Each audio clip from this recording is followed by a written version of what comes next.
ہمارے ہاں لوگ پوچھنے لگ جاتے ہیں کہ قربانی کا سارا گوشت گھر میں رکھنا جائز ہے؟ بالکل جائز ہے۔ سارا گوشت کیا، پورا اونٹ آپ گھر میں کھا لیں، شریعت آپ کو منع نہیں کرتی، لیکن کس نے کان میں بتایا تھا کہ قربانی کے بعد گوشت ملنا ہی نہیں؟ آپ یقین کریں، پوچھیں الیکٹریشین لوگ جو یہ کام کرتے ہیں، مکینک لوگ، ان سے پوچھیں، وہ کہتے ہیں سب سے زیادہ فریزر کا کام آنے لگ گیا، لوگ فریج ٹھیک کرا رہے ہیں اس لیے کہ گوشت سٹاک کرنا ہے، پتہ نہیں اس کے بعد کوئی بکرا ہاتھ آئے کہ نہ آئے، آخری سمجھ کے کھانا ہے۔ ایسا نہ کرو، اگر سارا گھر میں رکھنے کا مفتی صاحب سے فتویٰ پوچھ لیتے ہو تو کیا کسی مفتی نے یہ فتویٰ نہیں دیا کہ سارا بانٹ دینا بھی جائز ہے؟ یہ بھی فتویٰ پوچھو کسی سے، نہ ہو تو مجھ سے پوچھ لو۔ قربانی ساری رکھنی بھی جائز ہے اور ساری بانٹ دینی بھی، ایک لقمہ بھی نہ کھائیں، ساری بانٹ دیں، آپ بانٹتے رہیں، رب کریم آپ کو اور دینے کا ارادہ فرماتا رہے۔ قربانی کیا ہے؟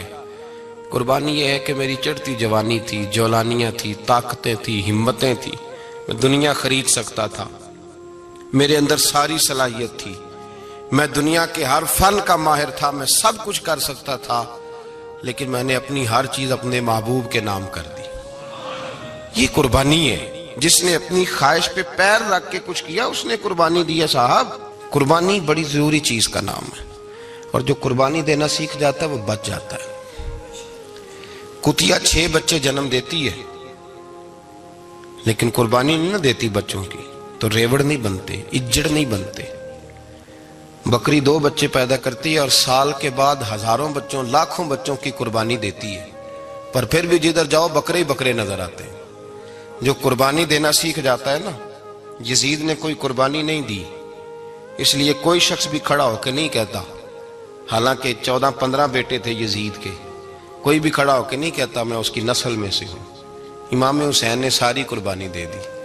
ایک زین العابدین بچے تھے، پوری دنیا میں اللہ نے سید عطا فرمائے ہوئے ہیں۔ جو قربانی دینا سیکھ جاتا ہے وہ بچ جاتا ہے۔ ہم نا قربانی کیا، ہمارے پاس تو اضافی شے ہے وہی دینے کو تیار نہیں۔ جب آپ تیار ہی نہیں تو سودا ہی نہیں کر، آپ نکلے ہی نہیں میدان میں، تو حاصل کیسے ہو؟ حصول تو تب ہوگا نا جب آپ کوئی انویسٹمنٹ کریں گے، تو آپ انویسٹ ہی نہیں کر رہے تو بھائی آپ نے پودا ہی نہیں لگایا تو پھل کیسے ملے؟ قربانی نہیں دی تو وہ درجہ کیسے ملے؟ اس کے لیے تو قربانی ضروری ہے۔ اب تمام صحابہ کی زندگی پڑھ لیں، حضرت ابو بکر سے لے کر حضرت بلال تک، یہ سارے قربانی والے ہیں۔ آپ تمام اولیاء کی صفت پڑھ لیں، حضرت غوث اعظم، جیلانی، داتا علی اجویری، خواجہ معین الدین، یہ سب قربانی والے لوگ ہیں۔ قربانی دیتے رہے تو بچے ہوئے ہیں۔ ان کے جو ساتھ تھے وہ بھی قربانیوں والے تھے۔ قربانی حصہ ہے طریقت کا، قربانی ضروری ہے، اور ہمارے صوفیاء تو کہتے ہیں جس شخص نے تصوف میں آ کے قربانی نہیں دی۔ بزرگوں کے پاس ایک شخص آیا، غالباً خواجہ نظام الدین محبوب الہی کی بات ہے، میرے ذہن میں نام پورا نہیں سما رہا، تو ایک مرید نے آ کے کہا حضور زکوٰۃ کتنی دینی ہے؟ فرمایا 2.5%۔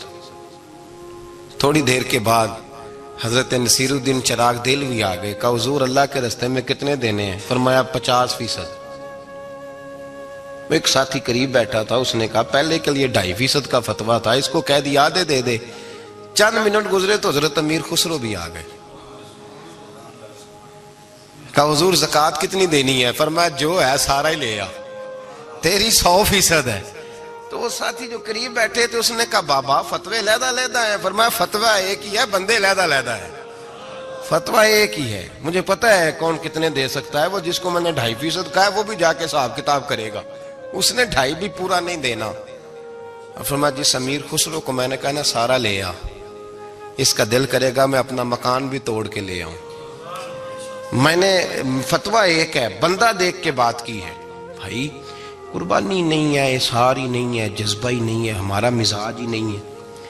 لیکن نا یہ اب ایک تو شریعت کی قربانی ہے نا، یہ تو اس پہ بھی لوگ بڑا سوچیں گے، اس پہ بھی لوگ بڑا سوچیں گے، فتوے پوچھتے پھریں گے کہ جی میرے اوپر تو ابھی میں نے تو 15,500 قرضہ دینا ہے، دوں کہ نہ دوں، کون سی دوں؟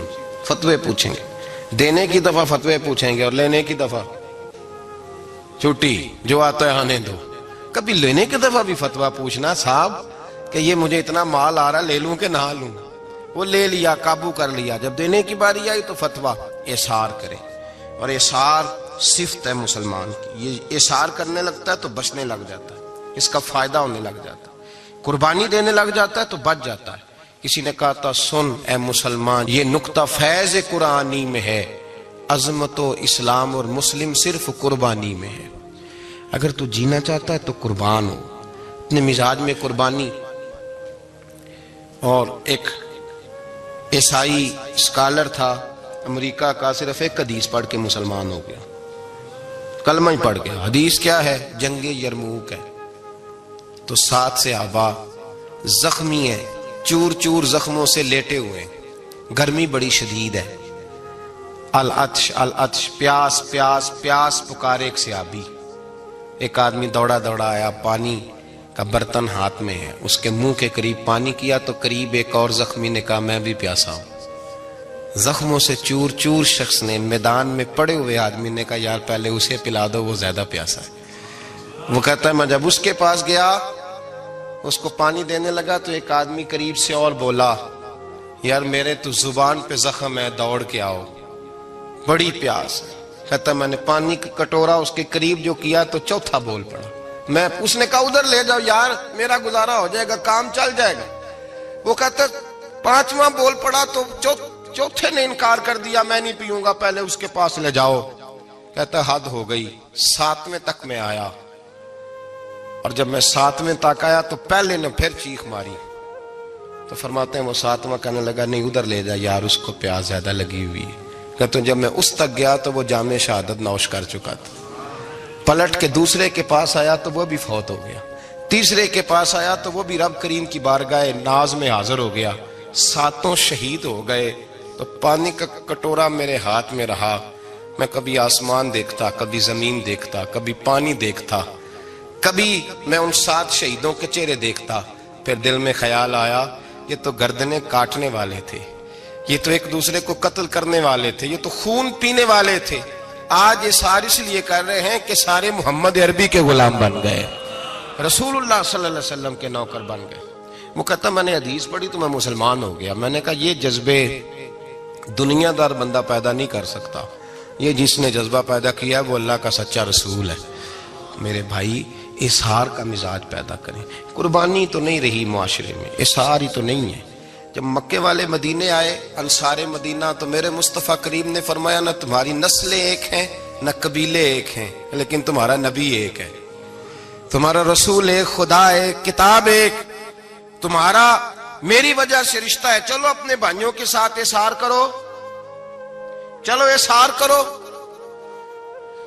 اگر کسی کے 2 مکان تھے تو اس نے ایک اس کو دے دیا جو مکے سے آیا تھا، 2 باغ تھے تو ایک دے دیا، کسی کے پاس ایک تھا تو آدھا بانٹ کے دے دیا. ہر چیز تقسیم کر دی. حالات بدل جاتے ہیں، حالات بدل جاتے ہیں. تلک الایام نداولھا بین الناس، اللہ لوگوں کے درمیان دن بدل دیتا ہے. حالات بدل گئے، بڑا مال غنیمت آیا، بنو نذیر کا علاقہ فتح ہوا تو میرے رسول پاک صلی اللہ تعالی علیہ وسلم نے انصار مدینہ کو اکٹھا کیا. فرمایا بھئی مال اب بڑا آ گیا ہے. 2 باتیں یہاں تو اس طرح کرتے ہیں کہ میں ان کو کہتا ہوں جو مکے سے آئے تھے کہ جتنی تمہاری جائیدادیں باغ انہوں نے لیے ہیں واپس کر دیتے ہیں تمہیں، اور جو مال آیا ہے وہ بھی تم میں سے آدھا آدھا دونوں کے درمیان بانٹ دیتے ہیں، یا جیسے تمہارا دل چاہے. تمہارے مال بھی واپس کرتے ہیں اور جو وہاں سے مال آیا وہ تمہارے بیچ بانٹ دیتے ہیں، یا اگر تم کہو تو یہ مال ان کو دے دیتے ہیں مہاجرین کو، اور تمہیں تمہارے مال واپس مل جاتے ہیں. حضور نے پوچھا انصار مدینہ سے، حضرت سعد بن معاذ، سعد بن عبادہ تڑپ کے کھڑے ہوئے، عرض کی محبوبہ میں تو ابو بکر کو جانتا ہی نہیں تھا. حضور مجھے کیا پتا عمر کون ہے، میں کیا جانوں عثمان غنی مولا علی کی عظمتوں کو. محبوبہ میں نے تو تجھے ان کی طرف مسکرا کے دیکھتے ہوئے دیکھا ہے، تیرا جلوہ دیکھا ہے، تجھ سے در در سے سگ سگ سے ہے مجھ کو نسبت. یا رسول اللہ صلی اللہ علیہ وسلم ہم سے مشورہ نہ کریں، آپ اس طرح کریں جو جائیدادیں ہم نے انہیں دی ہیں وہ بھی ان کے پاس رہنے دیں، اور جو مال آیا ہے وہ بھی ان میں تقسیم کر دیں، اس لیے کہ ہمیں تو بس اتنا پتا ہے کہ یہ آپ کے غلام ہیں، آپ کے نوکر ہیں، ہمیں اس سے زیادہ کسی چیز کے کوئی غرض، بس آپ کے غلام ہے، بات ختم ہو گئی. حضور خاموش ہو گئے. صحابہ کہتے ہیں دیر کے بعد ہم نے کہا فیصلہ ہونا چاہیے. فیصلہ پتہ کیا ہوا؟ حضور نے ہاتھ اٹھائے، کہا اے اللہ میرے مدینے والوں پہ رحم فرما، اے اللہ میرے انصار پہ رحم فرما، اللہ ان کے جذبے قبول فرما. بھائی اثار والی زندگی وہ کیا بات ہوئی کہ میں نے بڑی قربانی دی ہے؟ تو اور جب تک تو قربانی نہیں دیتا تو قدر والا نہیں ہوتا. جو چیز قربانی سے حاصل ہوتی ہے اس کی قدر ہوتی ہے. جو چیز مفت میں آ جاتی ہے اس کی کوئی قدر نہیں ہوتی. کوئی قدر نہیں. میں اکثر سوچتا ہوں کہ حضرت خواجہ اجمیری کے خلیفے اجمیر میں بھی تو ہونے چاہیے تھے نا، لیکن ان کے خلیفے اجمیر میں نہیں ہوئے، دلی میں ہوئے. تو میں سوچتا ہوں دلی والوں کے خلیفے دلی میں ہونے چاہیے، لیکن دلی میں نہیں ہوئے، پاک پتن میں ہوئے. تو پاک پتن والوں کے یہاں ہو جاتے. وہ اس لیے کہ قربانی جو دیتا ہے نا، جو دور سے چل کے آتا ہے وہ قربانی کرتا ہے، قربانی دیتا ہے، اس کو قدر زیادہ ہوتی ہے. حضور صلی اللہ علیہ وسلم کے پاس ایک مہمان آ گئے رات کے وقت میں. جب وہ آئے تو حضور نے پوچھا کھانا کھانا ہے؟ تم نے کہا کھانا ہے. جھوٹ اور بھوک کو جمع کرنا منع ہے. کہا جی کھانا ہے. تو حضور صلی اللہ علیہ وسلم نے فرمایا ازواج مطہرات کے گھروں میں پتہ کرو کچھ ہے. حضرت ام سلمہ کے گھر میں پتہ کیا تو کہا یا رسول اللہ 4 دن سے روٹی نہیں پکی. حضرت زینب سے پوچھا تو کہا حضور کئی دن سے چولہا ہی نہیں جلایا. حضرت عائشہ صدیقہ، حضرت میمونہ، حضرت سودا، تمام گھروں سے بظاہر یہ 2 جہاں کے شاہ ہیں، پر پاس کچھ رکھتے نہیں. 2 جہاں کی نعمتیں ہیں ان کے خالی ہاتھ میں. ہر چیز ہے پر فقر اختیاری ہے. کوئی شے نہ ملی تو نبی پاک صلی اللہ علیہ وسلم نے مسجد میں اعلان کیا، فرمایا کون ہے جو میرے مہمان کو روٹی کھلائے؟ ان لفظوں کا حسن کوئی حسن والا ہی سمجھ سکتا ہے. فرمایا کون ہے جو میرے مہمان کو کھانا کھلائے؟ تو ایک صحابی لے گئے اور اٹھے. وہ صحابی جو صحابہ میں غریب تھے، ایک انصاری جو غریب آدمی تھے. بہت زیادہ امیر آدمی اللہ کی راہ میں خرچ نہیں کر پاتا، اس کے لیے مشکل ہو جاتا ہے.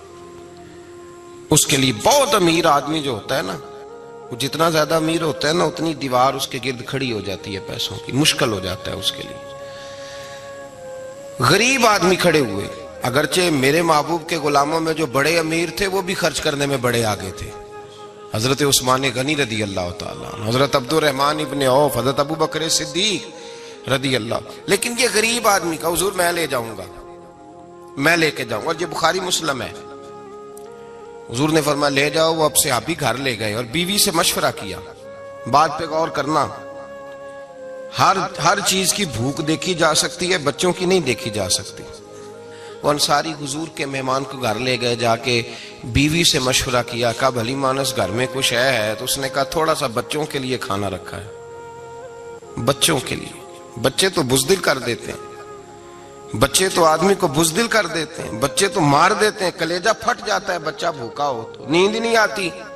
اب صحابی اپنی بیوی سے کیا کہتے ہیں؟ کہتے ہیں بچوں کو بہلا کے سلا دے، اور رسول اللہ کے لیے نہیں، رسول اللہ کے مہمان کے لیے. بھئی نبی پاک کے لیے نہیں، حضور کے. تجھ سے در در سے سگ اور سگ سے ہے مجھ کو نسبت. میری گردن میں بھی ہے دور کا پٹکا تیرا، تجھ سے در در سے سگ سگ سے ہے مجھ کو نسبت. لمبی بات ہے. کہ بچوں کو سلا دو. بی بی نے بچوں کو سلا دیا تو میاں بیوی کا مشورہ ہوا کہ مہمان کے ساتھ بیٹھ کے روٹی کھانا بھی سنت ہے. تو اب مہمان کے ساتھ بیٹھ کے کھانا بھی ہے تو کھانا ہے 1-2 آدمی کا. اب خاوند اپنی بیوی کو تیار کرتا ہے کہ میں بھی کھانے پہ بیٹھ جاؤں گا، تو بھی بیٹھ جانا. اور جب مہمان کھانے میں ہاتھ ڈال لے تو اٹھنا، کہنا او ہو دیا تو صحیح کیا ہی نہیں، ابھی بجھ جائے گا، اور جا کے دیا بجھا دینا. ہم ہاتھ ہلاتے رہیں گے، مہمان روٹی کھاتا رہے گا. اور یار اس درد کو، اس کیف کو سمجھو. گھر میں بچے بھی بھوکے، بچوں کی ماں بھی بھوکی، بچوں کا باپ بھی بھوکا. دسترخوان پہ روٹی لگ گئی، روٹیاں چن ڈالی. بی بی اٹھی کہنے لگی او ہو چراغ تو صحیح کیا ہی نہیں، یہ تو بجھ جائے گا. حوصلے مند بی بی جس نے بچے بھوکے سلا دیے. وہ بھوکے سوئے ہوئے بچوں کی بھوکی اماں اٹھی اور اپنے خاوند کی تابع داری میں اٹھی. میں گڈی تے ہاتھ ڈور سجن دے، وہ جنج رکھے اونج رہنا ہے. اٹھی اور اس نے نہ دیا ٹھیک کرنے کے بہانے بجھا دیا. مہمان روٹی کھاتا رہا اور رسول اللہ کے نوکر قربانی دیتے رہے. وہ روٹی کھا کے سیر ہو کے بستر بچھایا تو سو گیا. یہ میاں بیوی ساری رات بچوں کی طرف دیکھتے رہے اور غور کرتے رہے اور راضی رہے کہ ہم نے حضور کا فریضہ نبھایا ہے. قربان جاؤں محبوب پہ، بے خبر ہو جو غلاموں سے وہ آقا کیا ہے. وہ صحابہ وہ اگر قربانیاں دیتے تھے تو جو اعزاز ملتا تھا وہ بھی بڑا شان والا ہے. صحابی کہتے ہیں میں فجر کی نماز پڑھنے مسجد آیا، پہلا قدم رکھا تو میرے کریم بولے. حضور نے فرمایا رات جو تو نے اور تیری بیوی نے عمل کیا ہے خدا کو بھی بڑا پسند آیا ہے، محمد مصطفیٰ کو بھی بڑا پسند ہے. اور پھر ایک لفظ اور ہے حدیث میں، ایک روایت میں کچھ جملے اور بھی ہیں. حضور نے فرمایا جب تو اور تیری بیوی رات مہمان کے ساتھ احسار کر رہے تھے نا تو عرش کا مالک تمہیں مسکرا کے دیکھ رہا تھا. رب تمہیں دیکھ کے مسکرا رہا تھا. رب تمہیں دیکھ کے مسکرا. تر دامنی پہ شیخ ہماری نہ جائیے، ہم دامن نہ چھوڑ دیں تو فرشتے وضو کریں. فرمایا وہ مسکرا رہا تھا کہ میرے بندے میرے رسول کی رضا کے لیے کیا کر رہے ہیں. اور صاحب دیکھو، نبی پاک کے لیے نہیں، خاندان کے لیے نہیں، خاندان نبوت کے لیے نہیں، حضور کے نہ سمجھیں یار، اس پہلو کو سمجھیں. نبی پاک کے بریلی کے امام بول پڑے، فرمانے لگے تجھ سے در سے سگ سے ہے مجھ کو نسبت. تجھ سے در سے سگ کتے کو کہتے ہیں فارسی میں. فرماتے محبوب تیرا دروازہ اور دروازے پہ کتا اور کتے کے پاس میں بیٹھا ہوں. چلو کتے کے پاس تو بیٹھا ہوں نا، میری گردن میں بھی کوئی تو پٹکا آیا ہی ہے نا. تجھ سے در سے سگ اور سگ سے ہے مجھ کو نسبت. چلو میری گردن میں بھی ہے دور کا پٹکا تیرا. قرآن مجید بول اٹھا. رب کریم نے فرمایا حبیب یہ تیرے غلام وہ ہیں کہ وَيُقْصِرُونَ عَلَىٰ أَنفُسِهِمْ وَلَوْ كَانَ بِهِمْ خَصَاصَةٌ. فرمایا ان کا حال یہ ہے کہ جس چیز کی شدید حاجت ہوتی ہے وہ بھی اپنے بھائیوں پہ قربان کر دیتے ہیں، وہ دے دیتے ہیں تیرے نام پہ. ہم نے کسی شے کے لیے کبھی قربانی نہیں دی، نہ دین کے لیے، نہ قرآن کے لیے، نہ مسجد کے لیے، نہ شیخ کے لیے، نہ طریقت کے لیے. قربانی تو ہے ہی نہیں. تو جو شے مفت ملتی ہے اس کا نہ مزہ آتا ہے نہ قدر ہوتی ہے. جو چیز قربانی کر کے لیتے ہو نا، قربانی کر کے اس کی قدر ہوتی ہے. کسی لیے کہا تھا کسی درویش نے، اس نے کہا تھا قدر نبیدہ کی جانن دنیا دار کمینے. قدر نبیدہ جانن واگے سو گئے وچ مدینے. ان سے پوچھو نا، ان سے پوچھو ان حضرات کو کتنی قدر تھی. قربانی اپنی زندگی میں دینا سیکھیں. ایک ہوتی ہے بندے کی ذاتی خواہش، اس کو کچلنا بڑا مشکل ہوتا ہے. ہم روایتیں پڑھتے ہیں سنتے ہیں، لیکن آپ یقین کریں پنکھے کے نیچے مسجد میں کوئی دوسرے کو جگہ دینے کو تیار نہیں. پنکھا ہے نا چل رہا ہے تو کوشش ہے کہ مجھے عین اس جگہ ملے جہاں پنکھا چل رہا ہے. اتنا بھی احسار کرنے کو لوگ تیار نہیں، اتنا بھی. اور درجے بڑے بڑے لینے چاہتے ہیں، بڑے بڑے درجہ. وہ ہمارے پاس لوگ آتے ہیں، دو چار لفظ لکھے ہوتے ہیں نا نام کے ساتھ، کوئی علامہ لکھ دیتا ہے، کوئی پیر صاحب لکھ دیتا ہے، تو لوگ بڑی باتیں پوچھ لیتے ہیں. کئی دفعہ آ کے پوچھتے ہیں میرا زیارت کرنے کو دل کرتا ہے. میں کہتا ہوں یار تو نے آخری سیڑھی پہ پیر رکھ دیا ہے، بالکل آخری پہ. دل تو تیرا جس چیز کو کرے گا تو وہ کرنے لگ جائے گا. پہلے شروع تو حضرت جنید بغدادی رحمت اللہ تعالی علیہ، وہ دریا کنارے کھڑے تھے تو آپ دریا کے اندر پیر رکھا آگے جانے کے لیے. یہ اعلیٰ حضرت نے لکھا ہے واقعہ ملفوظات شریف میں. دریا پار کرنے کے لیے پیر رکھا تو ایک شخص کہنے لگا حضور مجھے بھی ساتھ لے لیں. آپ نے فرمایا میں دریا پار کروں گا تو اس طرح کرنا، میرا کرتا پکڑ لے اور یا جنید کہنا شروع کر دے. یا جنید. اس پہ فتویٰ بھی لگ جاتا ہے پر کیا کرے، اب مسئلہ تو صحیح ہے نا. تو پیر میرا پیچھے سے کرتا پکڑ لے اور یا جنید کہہ. وہ کہتا ہے پیر رکھا نا حضرت نے پانی میں تو میں بھی پیچھے. تو حضرت جنید بغدادی کیا کہتے ہیں یا رحمان یا اللہ، یا رحمان یا اللہ. وہ خود یہ پڑھ رہے ہیں اور مجھے لگایا یا جنید پہ. کہتے ہیں دریا میں وہ بھی چلنے لگے تو میں بھی، یوں لگا جیسے پکے فرش پہ چل رہے ہیں. کہتے ہیں تھوڑا سا گزرا تو میں نے کہا بابا خود یا رحمان یا اللہ کہہ رہا ہے اور مجھے یا جنید پہ لگایا ہوا ہے، تو چلو میں بھی یا رحمان یا اللہ پڑھتا ہوں. کہتے ہیں میں نے یا رحمان یا اللہ کہا تو میں ڈوبنے لگ گیا، دریا میں ڈوبنے لگا. تو حضرت فرمانے لگے تجھے کہا نا یا جنید کہہ. کہتے پھر یا جنید کا تو پھر اوپر آ گیا. تھوڑا اور جا کے اب شیطان باز تو آتا نہیں، الذی یوسوس فی صدور الناس، یہ جاتا تو دل تک ہے نا، باز تو آتا نہیں. دن میں 36 دفعہ تو مشورہ دیتا ہے کہ سیدھی نماز پڑھو، یہ کس چکر میں لگ گئے؟ روز تو تقریر کرتا ہے. کہتا پھر دل میں وسوسہ آیا تو پھر میں نے جا کے کہا کہ یہ مجھے خود یا رحمان یا اللہ اور میں یا جنید. پھر میں نے کہا یا رحمان یا اللہ تو پھر ڈوبنے لگا. کہتے ہیں بابے نے پکڑ کے نکالا, کہا چپ کر کے یا جنید کہہ اگر پار جانا ہے تو. یا جنید کہہ. کہتے کنارہ آ گیا تو میرے دل میں خود ہی تھی, وسوسہ تھا کہ بابا تو یا رحمان یا اللہ کہے تو ترے, میں کہوں تو ڈوبے. میرے دل میں وسوسہ تھا. اللہ والے ادھار تو رکھتے ہی نہیں نا, جو بات دل میں آتی ہے وہ بیان پہلے کر دیتے ہیں. ادھار تو ہے ہی نہیں ان کے ہاں. وہ تو کہتے ہیں تجھے بولنے کی گنجائش ہی نہیں دیں گے, تیرا سوال دل میں ہوگا جواب ہماری زبان پہ ہوگا. یہ تو چکر ہی نہیں نا, بالکل کوئی کھاتا ہی نہیں. رب کریم کا بندہ تو بات ہی وہ کرتا ہے جو کو دل میں لے کے آتا ہے.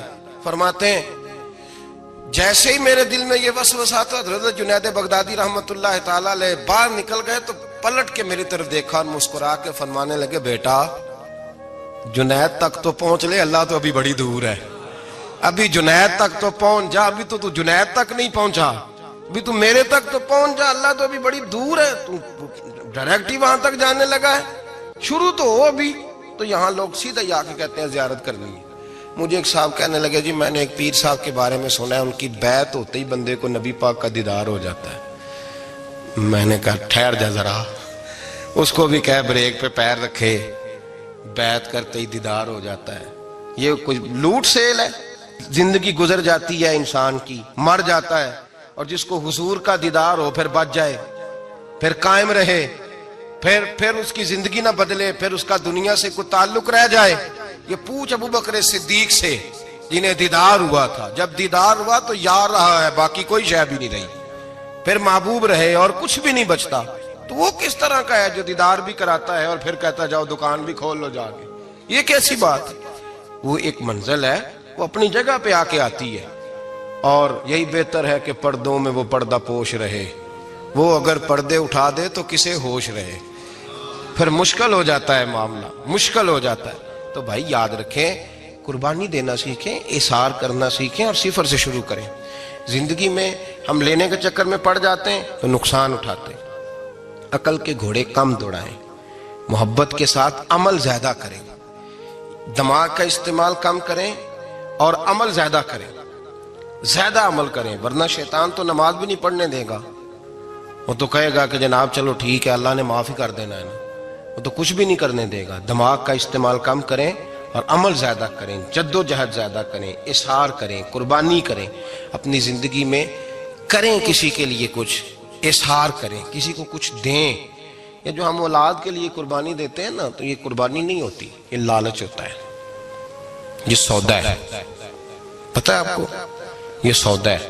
ہم بچپن میں ان کی خدمت کریں گے, یہ بڑھاپے میں ہماری خدمت کریں گے, تو یہ تو تجارت ہے, یہ کوئی اصول نہیں. میرے بچے بڑے ہو گئے تو مجھے خیر صلی اللہ, یہ تجارت ہے بھائی, یہ تجارت ہے, یہ قربانی نہیں, تو تجارت ہے. یہ آپ جو کر رہے ہیں یہ تو کمیٹی ڈال رہے ہیں آپ, اور چونکہ نیت یہ ہوتی ہے خدمت کی تو پھر نصیب والوں کو خدمت ملتی ہے, قسمت والوں کو ملتی ہے. ورنہ بچے کہتے ہیں ابا جی ٹھیک ہے آپ نے ہماری خدمت کی تو سارے کرتے ہیں, آپ نے کوئی نوکی تھوڑی کی ہے, چھٹی آپ وہاں بیٹھیں, چائے ملے گی وقت پہ پہنچے گی, لیکن آپ مداخلت نہ کریں کسی چیز کے اندر, تجارت نہ کریں, اظہار کریں, قربانی کریں. ہمارے صوفیاء یہ کہتے ہیں اولاد سے بھی توقع نہ کرو خدمت کی, نہ توقع کرو, بس یہ کہو کہ میرا رب مجھے بڑھاپے. دیکھیں نا نبی پاک صلی اللہ علیہ وسلم نے دعا مانگی, اے اللہ ارذل العمر ہونے سے بچا, عمر کے اس حصے سے بچا جس میں دوسروں پر انسان بوجھ بن جاتا ہے. دعا مانگ. تو یہ لالچ بھی نہ کبھی زندگی میں رکھیں کہ میری فلاں آدمی خدمت کرے گا, یہ لالچ بھی برا ہے, اس پر بھی توجہ نہ کریں. اپنی دنیا آپ پیدا کر اگر زندوں میں ہے, سر آدم ہے, ضمیر کن فکاں ہے زندگی. یاد رکھیں, ہوش آنے سے لے کر اپنا یہ ذہن بنا لیں کہ میں آج سے اپنے آپ کو خود چلاؤں گا, میں سایہ دوں گا, بھکاری مان کے کبھی کسی سے سہارا مانگوں گا نہیں. سہارا دیں, کسی کے لیے قربانی دیں, اظہار کریں, جد و جہد کریں.